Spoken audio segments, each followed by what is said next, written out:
एक दिन बेटी खेलने मोरे गईली, जो हिला हम ही बटोही जी।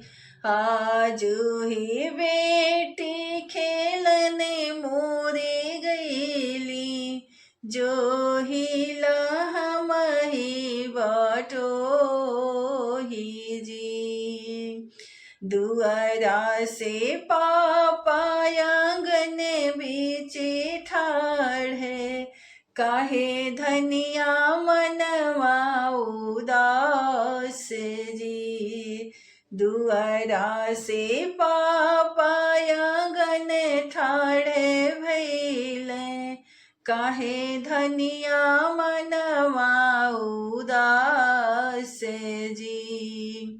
दुआरा से चाचा आंगन ठाड़ भइल, काहे भाभी नैना निराश जी। दुआरा से चाचा आंगन ठाड़ भइल, काहे भाभी नैना निराश जी।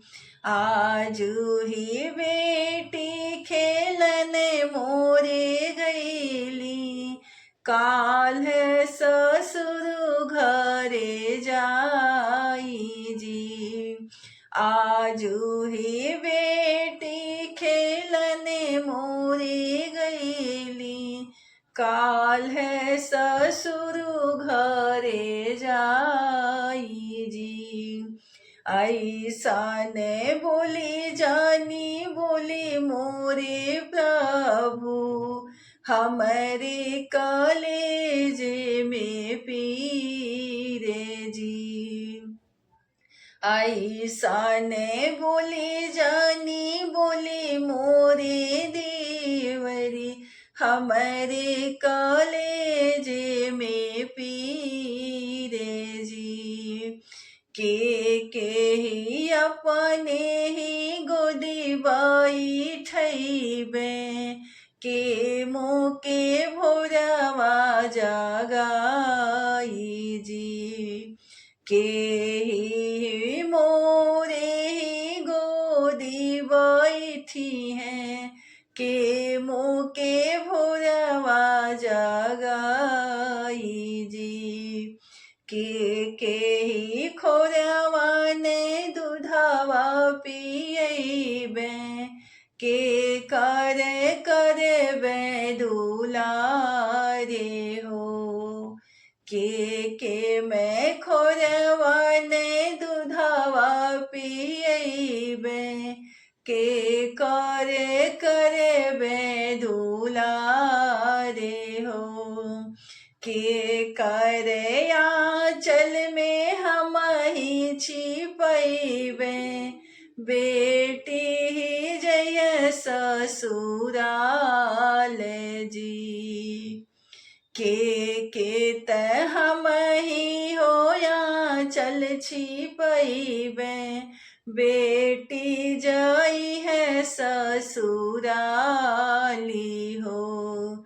धनिया ही बहू तुहर बनी है बेटी, उन्हीं के करिहा दुलारे हो। धनिया हो बहुत बेटी बनी है, उन्हीं के करिहा दुलारी हो। बहू जो मोरी बेटी जो बनती, उलटी के करेली जावावे हो। बहू जो में मोरी ही बेटी ही बनती, उलटी के करेली जावावे हो। इतनी बचन जब सुनली हरि के, नैना ही ढूरे लानी रे हो। इतनी वचनी जबे सुनेली हरि के, नैना ही ढूरे लायासु हो। बेटी का जग है बहु बैठती, नाही ही कलेजे में पीरे हो।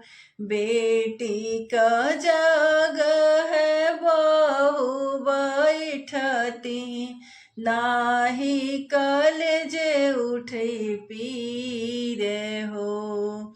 जनी करा इतना तो चिंता हो धनिया, बहु हाई हमरे ही दूलार।